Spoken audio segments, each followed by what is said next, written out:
Puno ng barikada ang Menjola Bridge dahil sa inaasahang pagdagsa ng mga rallyista sa Araw ng Kalayaan.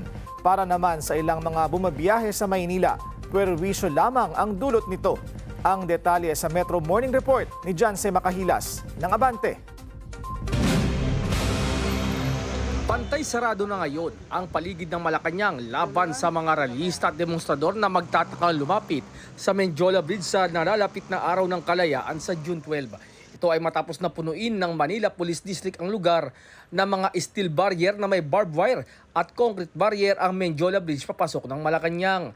Habang sa Ayala Bridge sa Maynila ay nakapwesto rin ang mga container van na iyaharang sa gate patungong Malacanang Palace.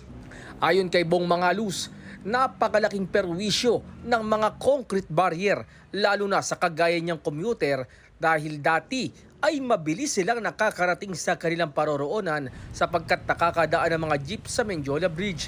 Ngayon ay napakalayo ng kanilang lalakarin, makasakay lamang ng biyaheng Bacood, Santa Mesa, Maynila.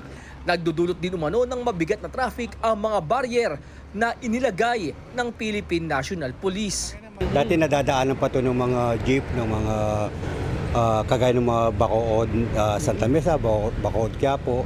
Sayang kalsada kasi matagal nang ganito nakatiwangwang. Ako, yung tawag dito, nag-walkie ako dyan sa Menjola. Ang sarap sana nung na walang ganitong obstruction. Sayang kalsada, nakakadulot din ng trapiko to .